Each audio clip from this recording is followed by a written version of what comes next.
Hi, 8th graders. Happy Friday. So today we are still doing review because we had made that before, so we'll start new stuff on the following Monday. So what you see here is a lot of power to a power rules. So remember, as Mr. Eckerly wrote, power to a power rule requires you to multiply your exponents. So what that means is you're going to multiply every term in your parentheses. You're going to multiply the exponent by that 3. So what Mr. Eckerly had done, he made a 1 in the exponent spot of a 2 because there is technically just 1, 2. So you're going to think, well, what's 1 times 3? And that's 3. So then you would have 2 to the third power times, then 3 times 3 is 9, so x to the 9th power. And now we can figure out what 2 to the third power is. That's 2 times 2 times 2, or 8. So then our final answer could be 8x to the 9th. But either answer is really fine.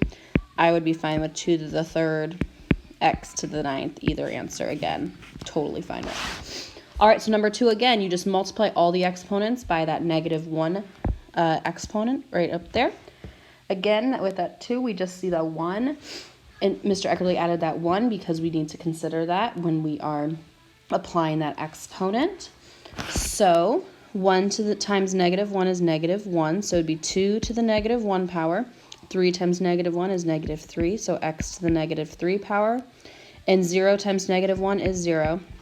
So y to the 0. So now we see a lot of negative exponents here. So we need to make things into positive exponents. That means we have to adjust, go from numerator to denominator. So my final answer would be 1 over 2 to the first, or just 2, x to the third, and we don't need to write that y to the 0 because it's just 1.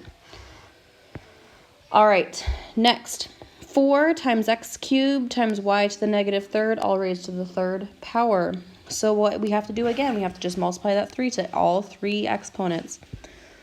4 to the 3rd, x to the 3 times 3 is 9, y to the -3 times 3 is -9. All right, now I happen to know what 4 to the 3rd is.